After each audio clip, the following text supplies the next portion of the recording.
السلام عليكم ورحمة الله. برحب بالجميع في كل مكان. اهلا بيكم في حلقة جديدة من حلقات كوليكشن. برحب بكل متابعي القناة. زي ما احنا شايفين مع بعض النهاردة هنشتغل شنطة كروس بباترون مميز جدا وبغرزة ولا اروع. طبعا تنفع للكبار او الصغار. هي حجمها صغير شوية، يعني من الكروس اللي ينفع تكون للموبايل والمفاتيح وشوية حاجات بسيطة بالشكل اللي احنا شايفينه كده. لكن بجد من الباترونات المميزة جدا اللي احب انك تجربيها معايا. هنشتغلها مع بعض خطوه بخطوه وطريقتها سهله جدا. اتمنى باترون النهارده يعجبكم. وقبل ما نشوف الباترون مع بعض خليني اذكر كل حبايبي واصدقائي اللي بيشوفوني او بيتابعوني لاول مره اننا بالفعل اشتغلنا موديلات وباترونات متنوعه كتير من الشنط والحقائب بالاشكال اللي احنا شايفينها. لو ما شفتهاش معايا او حابه تتابعي اي باترون منهم كلهم هتلاقيهم متوفرين على البلاي ليست في اول تعليق مثبت تحت الفيديو، اضافه الى كل لينكات التواصل والصفحه الرئيسيه اللي من خلالها تقدري تتابعي كل الاشغال والتطبيقات اللي نزلناها مع بعض. اما دلوقتي خلينا نشوف الادوات وطريقه التطبيق لباترون النهارده. الادوات اللي هستخدمها هشتغل على خيوط المكرميه الكريستال الفرنساوي رفيعه. طبعا نفس التطبيق تقدري تستخدمي اي خامه متوفره عندك وحابه تشتغلي منها تكون مناسبه للشنط والحقائب. على الخيوط دي انا هشتغل بابره رقم 3 ملم. هحتاج لابره التنظيف، المقص، ولاي ماركر او دبابيس عشان نعلم اثناء الشغل. واول خطوه هبتدي اعملها هشتغل حلقه البدايه بشكل طبيعي. هسحب من الخيط 1 2 وبشد طرف الخيط بالشكل ده كده، وهرتفع ب 25 غرزه سلسله. هسحب من الخيط واطلع من الحلقه اللي على الابره وابتدي اكرر بنفس الطريقه واعد 25 غرزه. ارتفعت بيه 25 غرزة بالشكل اللي احنا شايفينه كده. هاجي من على بداية الدور هفوت اول سلسلة على طول تحت الابرة وهشتغل على تاني غرزة. هدخل بالشكل ده كده وهسحب الخيط وهشتغل غرزة منزلقة. بطلع من الحلقة اللي على الابرة، هلف الخيط على الابرة الغرزة اللي جاية وعليها الدور. هشتغل غرزة نص عمود بالشكل ده كده. هدخل هسحب الخيط معايا 3 حلقات. المرة دي هطلع من كل ال3 حلقات مع بعض وهستمر على السطر كله بنفس التكرار. غرزة بشتغلها غرزة منزلقة والغرزة اللي بعدها نص عمود. فاذا انا اشتغلت اخر حاجة نص عمود كده، يبقى على الغرزة اللي جاية وعليها الدور هشتغل غرزة منزلقة. بدخل اسحب الخيط بالشكل ده كده واطلع من الحلقة اللي على الابرة. هلف الخيط على الابرة الغرزة اللي جاية وعليها الدور هشتغل غرزة نص عمود وهستمر بقى بنفس التكرار وبنفس الطريقة. الغرزة اللي جاية غرزة منزلقة، الغرزة اللي بعدها نص عمود، منزلقة، نص عمود، وهكرر بقى ولحد نهاية الدور. وصلت على نهاية الدور بنفس طريقة العمل. متبقي معايا اخر غرزة، اخر حاجة اشتغلتها منزلقة، والسطر ده دايما بينتهي بنص عمود ويبتدي بمنزلقة. لو اذكركم بدأنا الدور بمنزلقة وهننتهي بنص عمود. اذا على اخر غرزة هلف الخيط بالشكل ده كده وهدخل اسحب نص عمود 3 حلقات وبطلع منه. وكل اللي احنا هنعمله على القطعة اللي اتكونت معايا بالشكل ده كده اني هكرر السطر ده وارتفع بنفس الطريقة. كل مرة باجي على البداية برتفع بسلسلة والف الشغل بتاعي بالشكل ده كده وابتدي اشتغل واكرر من نفس الدور. زي ما قلت لكم السطر دايما يبتدي بمنزلقة وينتهي بنص عمود. اذا بالتتابع بنفس الغرز كده يبقى على الغرزة اللي تحت الابرة على طول بعد الارتفاع بتاعي هرتفع بمنزلقة او هشتغل منزلقة بالشكل ده كده. بدخل واطلع من حلقة الابرة. بعد كده هعمل ايه؟ هلف الخيط على الابرة الغرزة اللي جاية وعليها الدور، بنزل تحت حلقتين الغرزة عادي وهسحب نص عمود. ثم بقى هكرر بنفس الطريقة وبنفس التكرار على طول السطر. غرزة بشتغلها منزلقة بالشكل ده كده وغرزة بشتغلها نص عمود، غرزة منزلقة وغرزة نص عمود. وزي ما احنا شايفين هو تكرار وحيد وهكرره لحد نهاية الدور. ارتفعت بالسطور زي ما احنا شايفين لحد ما القطعة جابت معايا 12 سنتيمتر. وبالمناسبة احنا على فكرة العرض بتاع القطعة برضو 12 سنتيمتر بالشكل ده كده، يبقى احنا اشتغلنا مربع عبارة عن 12 سنتي في 12 سنتي. ارتفعت قد ايه؟ انا ارتفعت تقريبا 22 سطر من نفس الغرزة. هنا على النهاية بعد ما وصلت على الارتفاع اللي انا محتاجاه كده، بعد اخر غرزة اشتغلتها هبتدي ان انا اخد سلسلة تأمين، هرفع الخيط وهقص. وزي ما احنا شايفين القطعة اللي احنا اشتغلناها دي بنحتاج منها لقطعة تانية بنفس عدد السطور وبنفس الطريقة وبنفس الحجم. تمام، هنركن القطعتين دول على جنب ونبتدي نكون جوانب وقاعدة الشنطة. وقبل ما نشتغل الجوانب والقاعدة زي ما احنا شايفين انا اشتغلت دعامة او ضفت الدعامة للقطعة اللي انا اشتغلتها، ودي عبارة عن كرتونة. الكرتون ده خاص بالحقائب والاحذية، بس يعني هو كرتون مقوى شوية، لكن لو مش متوفر تقدري يعني تستخدمي اي كرتونة متوفرة عندك تكون يعني قوية. وانا غلفتها بقماش عادية بالشكل ده كده. تمام، ينفع بمسدس الشمع وينفع كمان بالغيرة الابيض بتاع الاخشاب. زي ما احنا شايفين بتبقى القطعة يعني اقل سنتي في كل اتجاه سواء في العرض او في الطول، وبنبتدي نثبتها داخل القطعة بالشكل ده كده او على ظهر القطعة علشان تبقى دعامة وكمان نظافة لداخل الشنطة. علشان اشتغل الجوانب والقاعدة هبتدي بعمل حلقة بداية جديدة بالشكل ده كده، وهرتفع على البداية ب6 غرزة سلسلة، 1 2 3 4 5 6. هسيب اول غرزة هعتبرها ارتفاع للغرزة الاولى، وبعدين هبتدي اشتغل على ال5 غرز اللي موجودين معايا. على الغرزة الاولى بالشكل ده كده هسحب غرزة حشو، الغرزة رقم 2 برضو غرزة حشو، بنشتغل من الغرزة البسيطة اللي هي حلقتين وبنطلع منها. وعلى الغرزة الثالثة غرزة حشو، الرابعة غرزة حشو، والغرزة الخامسة والأخيرة غرزة حشو. إذا أنا اشتغلت على ال5 غرز اللي معايا، كل غرزة غرزة حشو بالشكل ده كده. هرتفع للدور الجديد بسلسلة وهلف السطر بتاعي، وبدءا من الدور ده هنشتغل بس في الباك لوب او في الفتلة الخلفية. يفترض ان انا بنزل تحت حلقتين الغرزة بالشكل ده كده، لا انا بس من هنا ورايح هشتغل في الفتلة الخلفية دي كده. تمام، لكل غرزة مش هشتغل الا في الفتلة الخلفية. تمام، فهنعمل ايه؟ على الغرزة الاولى على طول بعد الارتفاع كده هسحب على الباك لوب او الفتلة الخلفية، هسحب اول غرزة حشو. طبعا انا معايا 5 غرز هما فانا هنا كده على الغرزة رقم 2 برضو بنفس الطريقة على الباك لوب وهاخد غرزة حشو. كده اشتغلت غرزتين. الغرزة الثالثة هشتغل فيها تزايد وهشتغل فيها 3 غرز مع بعض، فهدخل بالشكل ده كده على الباك لوب برضو هسحب الخيط وهشتغل اول غرزة حشو كده 1 في نفس المكان 2 وفي نفس المكان 3. يعني انا اشتغلت في الغرزة الثالثة 3 غرز مع بعض. يفضل هنا ان انا احط علامة، ودايما هعلم الغرزة الثانية من ال3، يعني غرزة المنتصف بالشكل ده كده. تمام، يعني هشتغل 1 وعلم 2 و3.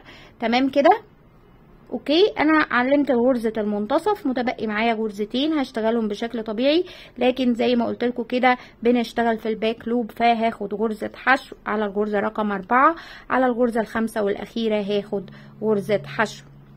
زي ما احنا شايفين مع بعض كده ده يبقى نهاية السطر التاني.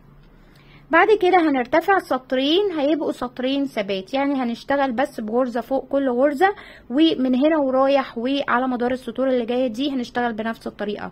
في سطر بنعمل فيه تزايد مكان العلامة، وفي سطرين ثبات بعد كده بنشتغلهم عادي خالص. فهنرتفع على البداية دايما بسلسلة واحدة وبلف السطر بتاعي، وابتدي اشتغل على الغرز اللي موجودة عندي بدءا من اول غرزة على طول تحت الابرة على الباك لوب هسحب غرزة حشو 1 فوق كل غرزة بالشكل ده كده. كل غرزة غرزة واحدة وبس. حتى العلامة او الماركر هشيل العلامة وهشتغل مكان العلامة برضو غرزة حشو 1، لكن دايما برجع احط العلامة مكانها مرة تانية. تمام كده. وهكرر بقى بنفس الطريقة كده غرزة واحدة فوق كل غرزة ولحد النهاية. وصلت على نهاية الدور. في النهاية هرتفع بسلسلة، والسطر اللي جاي هيبقى تكرار لنفس السطر. باخد الباك لوب لكل غرزة كده بدءا من الغرزة اللي تحت الإبرة على طول، وهشتغل غرزة حشو واحدة فوق كل غرزة حتى مكان العلامة. هشتغل بنفس الطريقة غرزة واحدة وارجع احط العلامة مكانها مرة تانية زي ما احنا شايفين مع بعض كده. انا وصلت ليه يفترض غرزة العلامة، بشيل الماركر او العلامة اشتغل مكانها على السطور الثابتة غرزة واحدة عادي خالص، وبرجع احطها مرة تانية، وبكون بقى غرزة واحدة فوق كل غرزة على الغرز اللي موجودة معايا على الدور ولحد نهاية السطر بالشكل ده كده. وزي ما قلت لكم احنا هنفضل نكرر بنفس الطريقه سطرين ثبات سطر تزايد. اشتغلنا سطرين الثبات بالشكل ده كده، هرتفع بالسلسله والسطر ده هيبقى فيه تزايد. فاذا بدءا من الغرزه اللي تحت الابره على طول اللي هي اول غرزه هسحب واشتغل غرزه حشو على الباك لوب. باخد الفتله الخلفيه لكل غرزه كده وهسحب غرزه حشو واحده تمام لحد اما بوصل للماركر او العلامه. السطر اللي فيه تزايد دايما بنشيل العلامه بالشكل ده كده، وبرده هشتغل على الباك لوب عادي خالص، لكن هشتغل تزايد ب3 غرز للمكان الواحد. ادي 1 وفي نفس المكان 2، ويفضل طبعا ان انا برجع على طول احط العلامه بتاعتي على رقم 2 دي، وعلى نفس الغرزه هي اشتغل الغرزه الثالثه والاخيره. اشتغلت 3 غرز ودايما بحط العلامه على منتصف الغرز كده تمام. وبعد كده بكمل بقى عادي خالص بغرزه واحده فوق كل غرزه في الباك لوب كده او على الفتله الخلفيه غرزه حشو زي ما احنا شايفين ولحد نهايه السطر. باخد على النهايه سلسلة ارتفاع وبرجع بالدور مرة تانية، بس هرجع طبعا بسطر ثابت او سطرين ثابتين وسطر تزايد. وهنفضل نكرر بنفس الطريقة كده، اشتغل سطرين ثبات سطر تزايد سطرين ثبات سطر تزايد لحد ايه زي ما احنا شايفين. احنا يفترض ان احنا اشتغلنا على القطعة 22 سطر، فانا هرجع اشتغل 22 سطر هنا كده ونرجع نشوف الخطوة اللي جاية. ارتفعت بيه السطور زي ما احنا شايفين مع بعض بنفس التكرار كده. ده كده شكل القطعة، وعلشان تبقى الصورة واضحة يعني اللي هيطبق معايا الباترون يفترض ان دي القطعة اللي احنا اشتغلناها، فاحنا بنرتفع بطول الارتفاع بتاع القطعة تمام كده. بعد ما بنوصل للارتفاع ده المفروض ان احنا هنكون القاعدة، والقاعدة هنا احنا كنا بدأناها على 25 سلسلة على بداية العمل، ويفترض ان انا بقى اشتغل 25 سطر، بس انا هزود سطرين علشان ادي براح للجوانب لما يعني نركب القاعدة بالشكل ده كده، وعشان الانحناءات اللي في الجناب فهنزود سطرين. يبقى هشتغل 25 سطر زائد سطرين يبقى 27 سطر. هنشتغلهم ازاي؟ هنشتغلهم سطور ثابته بدون اي تزايد زي ما احنا شايفين مع بعض هنا، لكن مش هشيل مكان التزايد، هسيب العلامه دي في نفس مكانها. هرتفع بالسطور ولكن كل مره اشتغل مكان العلامه برجع احطها مره تانية. فمن مكان ما احنا موجودين هنا كده هنبتدي نشتغل سطور ثابته زي ما قلنا كده عددها 27 سطر، وعادي خالص زي ما بنشتغل من بدايه الباترون. بنرتفع بسلسله واحده، وبدءا من الغرزه الاولانيه على طول ببتدي ان انا اشتغل على الباك لوب بالشكل ده كده، غرزه حشو واحده فوق كل غرزه. باجي مكان المارك اشتغل مكان المارك وارجع احطه تاني، وعلى نهاية الدور اخد سلسلة ارتفاع واحدة وبنرجع للدور مرة تانية او بنرجع بالدور مرة تانية. وطبعا هرتفع بال27 سطر ونرجع نشوف الخطوة اللي جاية. ارتفعت بيه السطور الثابته زي ما احنا شايفين على القاعده، واتاكد انه الارتفاع ده مناسب لعرض القطعه اللي احنا اشتغلناها تمام كده. بعد ما بوصل للارتفاع المناسب من السطور الثابته كده ببتدي اكون الجزء التاني او الجنب التاني. الجنب ده احنا كوناه بالتزايد لكن الجنب التاني هنكونه بالتناقص. فهنعمل ايه؟ انا هنا كده على بداية الدور يفترض ان انا هبتدي يعني الشغل على الجنب. اخر حاجة هنا كانت سطرين ثبات على الجنب ده، فبالتالي انا هبدأ الجنب التاني بسطرين الثبات. فكل اللي انا هعمله هرتفع سطرين عاديين جدا بغرزة واحدة فوق كل غرزة زي ما اشتغلت على القاعدة كده. بدءا من الغرزة اللي عليها الدور. يعني انا هبتدي الجنب بسطرين ثبات، غرزة واحدة فوق كل غرزة. انا هرتفع السطرين ونرجع نشوف الخطوة اللي جاية. ارتفعت بيه سطرين ثابتين على الاتجاه ده كده، وهبتدي على السطر الثالث هعمل تناقص، فهسحب سلسلة ارتفاع وهلف السطر بتاعي وهشتغل زي ما بشتغل من بداية الباترون، بدءا من الغرزة اللي تحت الابرة على طول، وعلى الباك لوب غرزة حشو واحدة فوق كل غرزة كده لحد اما نوصل للغرزة اللي قبل الماركر او العلامة. شايفين كده انا اشتغلت غرزة قصاد كل غرزة، ومتبقي عندي غرزة قبل الماركر بالشكل ده كده. على سطر التناقص بنعمل ايه؟ بسيب الغرزة اللي قبل الماركر على طول، هشيل العلامة تمام، وهاخد الغرزة اللي قبل الماركر كده، هاخد الحلقة الخلفية برضو كأني هشتغل الغرزة بتاعتي عادي خالص، بسحب الخيط لكن بحتفظ بيه على الإبرة. هاخد غرزة المارك بنفس الطريقة، الفتلة الخلفية، وهسحب الخيط وبرضو هحتفظ بالخيط على الإبرة. والغرزة اللي بعد المارك على طول واللي عليها الدور برضو بدخل في الباك لوب واسحب الخيط. لما بشتغل الثلاث غرز بالشكل ده كده بيبقى معايا على الإبرة 4 حلقات، بجمعهم على حلقة واحدة، وده كده يبقى مكان التناقص. دايما برجع احط العلامة بتاعتي زي ما حافظت على العلامة في اماكن التزايد تمام كده. فزي ما احنا شايفين بحط العلامة بتاعتي في الغرزة اللي جمعتها، وبعد كده بقى بشتغل على الغرز اللي موجودة معايا بشكل طبيعي خالص، غرزة واحدة فوق كل غرزة كده لحد نهاية السطر.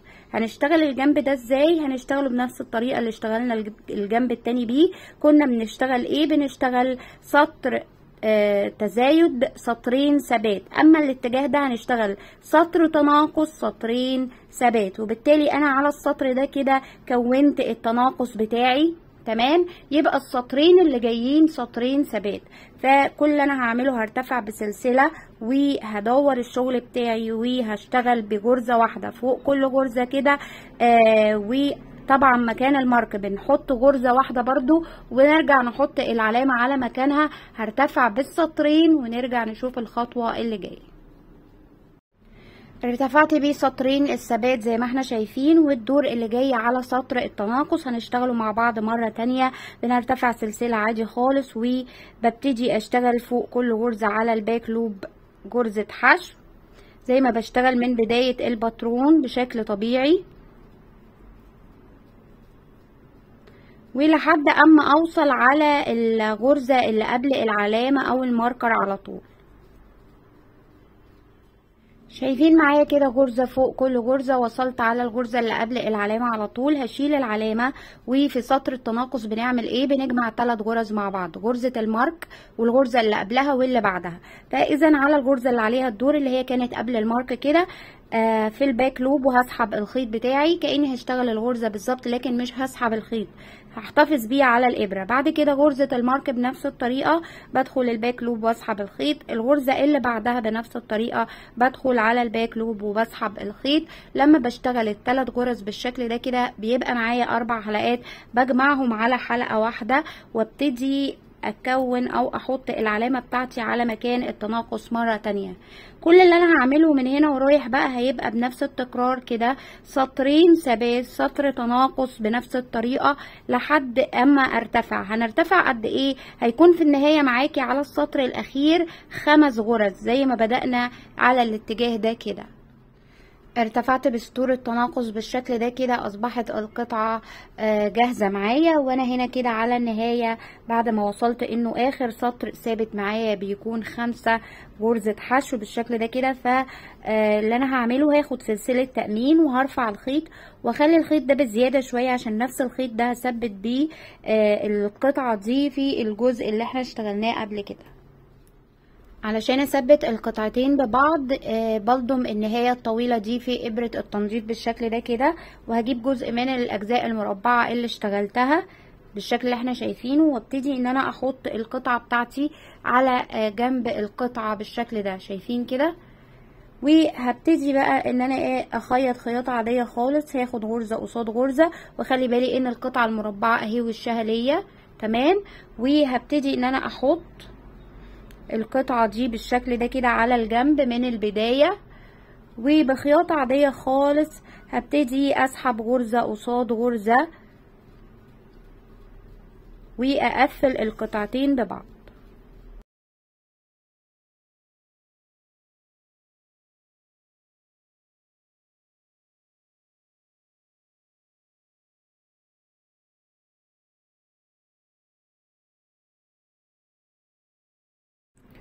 خيطت المربع كله داير ما يدور بالشكل ده كده. شايفين ده اصبح شكل القطعة من الداخل. هعدل القطعة بالشكل اللي احنا شايفينه كده، ده شكل الخياطة من بره. تمام. وبنفس الطريقة بقى ابتدي اثبت المربع التاني على الاتجاه التاني، بس احنا هنثبته من الخارج وبجرزة الحشو. فاذا انا هحط القطعة بعد ما عدلت الشنطة بالشكل ده كده. شايفين هبتدي احط القطعة المربعة في الاتجاه التاني، وهاخد غرزة قصاد غرزة وهسحب الخيط بالشكل ده كده. هدخل على اول غرزة على القطعة دي، واول غرزة من على الشنطة نفسها او على الجزء المربع اهو، وهاخد الخيط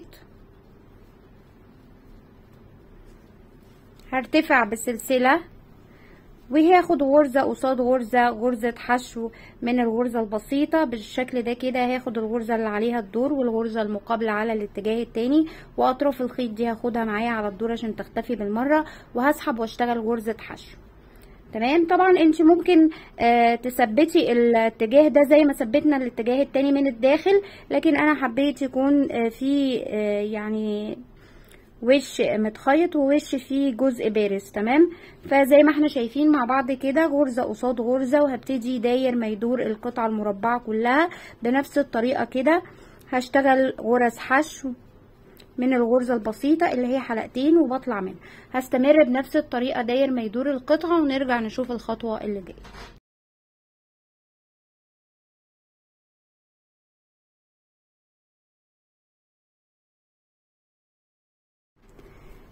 انا كده وصلت على النهاية بغرزة حشو، غرزة قصاد غرزة بالشكل ده كده. انا على اخر غرزة. دايما الغرز اللي على الحرف بتبقى واخدة كيرف وضيقة شوية، فاحاول اشتغل عليها بشكل مظبوط وسليم. وانا كده على اخر غرزة، وزي ما احنا شايفين اتوصل المربع معايا داير ما يدور. تمام كده. وهنا كده هبتدي اخد سلسلة تأمين، هرفع الخيط وهقص.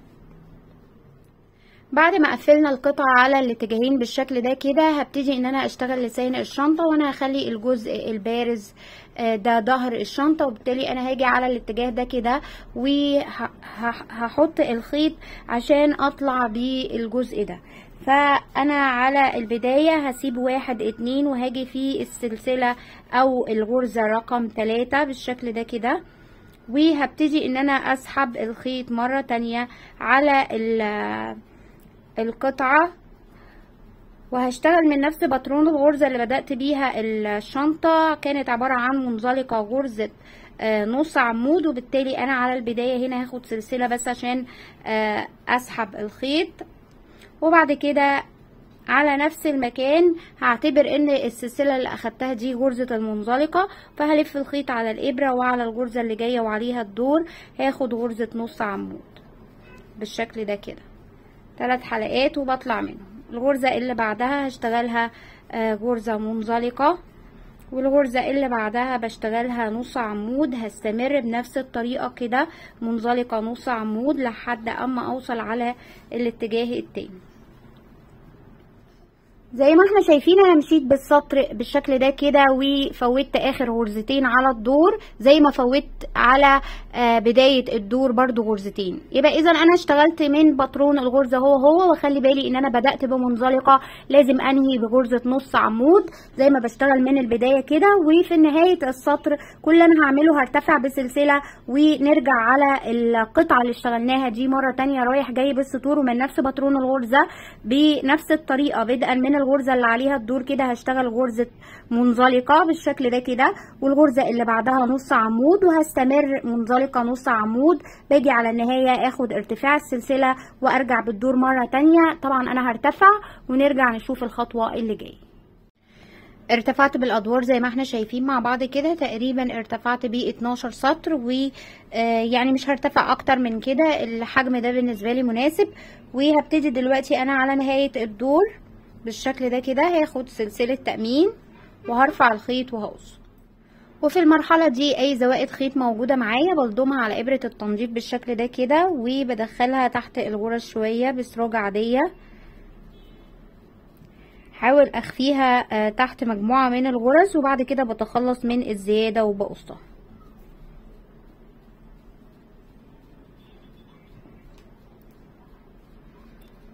واي زوائد معايا هنضفها بنفس الطريقة.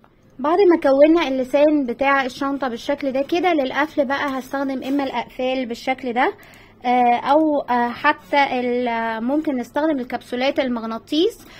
كل ده موجود ومتوفر في قسم الاكسسوار على نفس الاماكن اللي هتشتري منها الخيوط. يعني لو مش متوفره كمان الاقفال دي، ممكن تستخدمي قطعه من الكوتش اللازق تلزقيها في القطعه دي وفي الشنطه نفسها وتستخدميها بالشكل ده. انا بالنسبه لي هستخدم القفل اللي معايا ده، وهبتدي اركبه.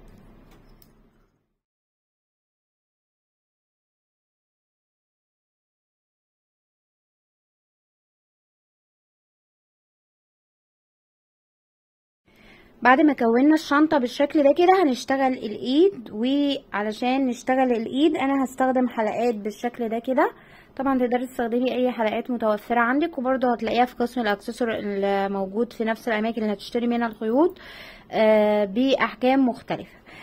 انا هنا كده هشتغل الايد بنفس الخيوط اللي اشتغلنا بيها، بس هشتغل بيها مجوز، يعني هشتغل على فتلتين، وهكبر الابرة شوية على الايد برقم 4 ملم.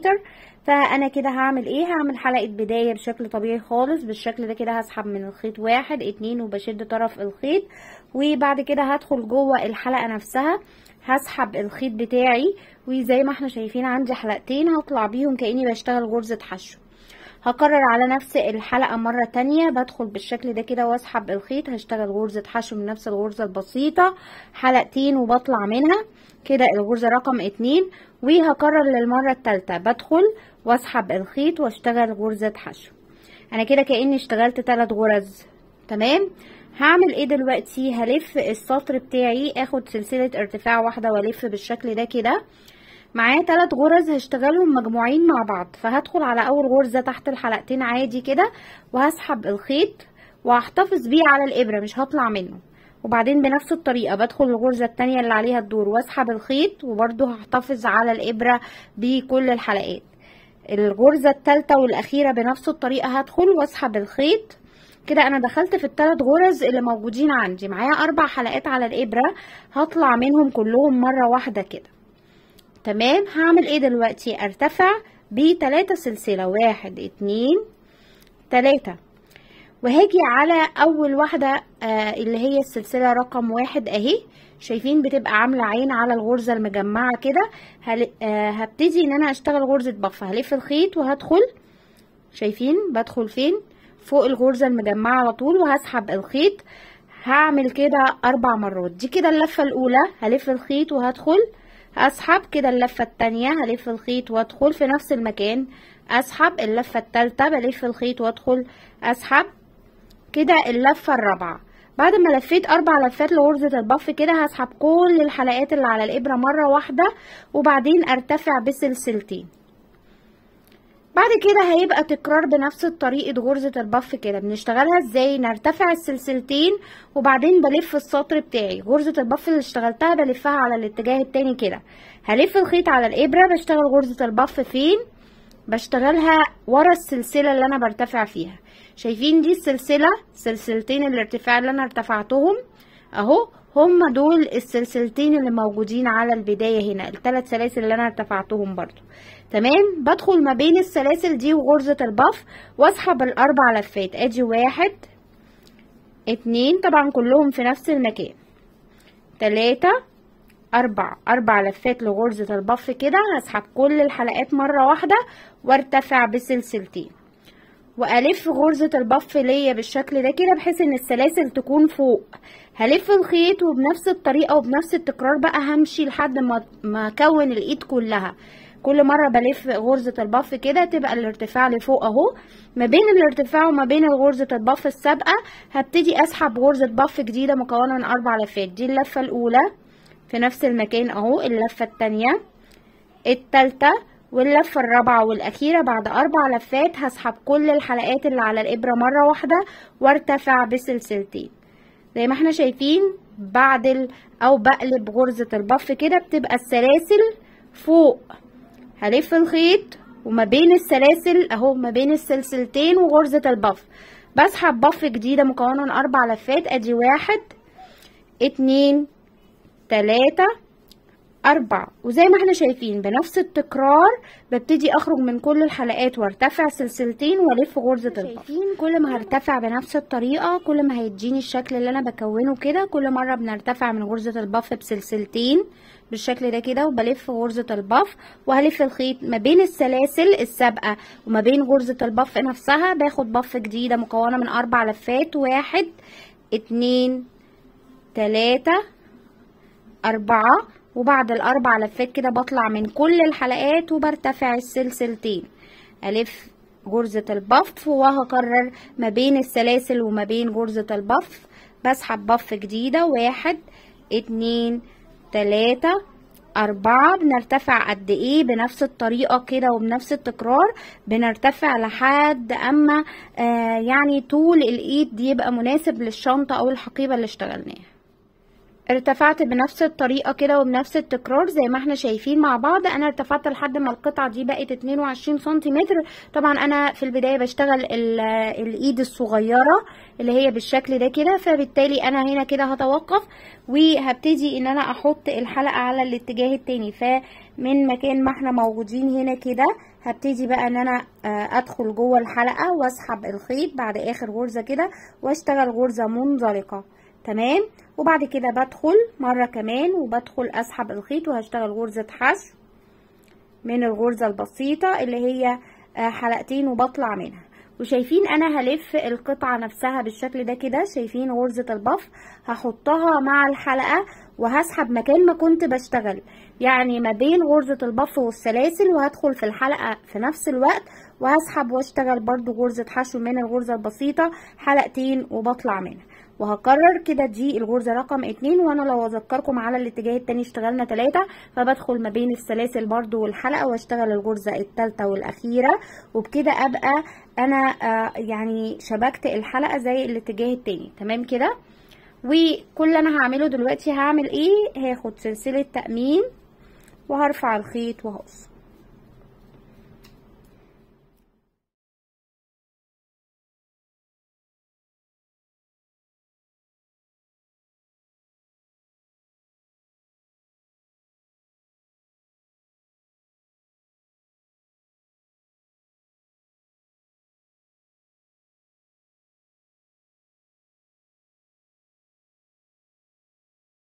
وزي ما احنا شايفين بعد تثبيت الايد على الاتجاهين اصبحت جاهزه معايا القطعه بالشكل ده كده. نقدر من نفس الايد دي او من نفس الباترون اللي اشتغلناه على الايد نشتغل ايد طويله وتكون هي ايد الكروس للشنطه.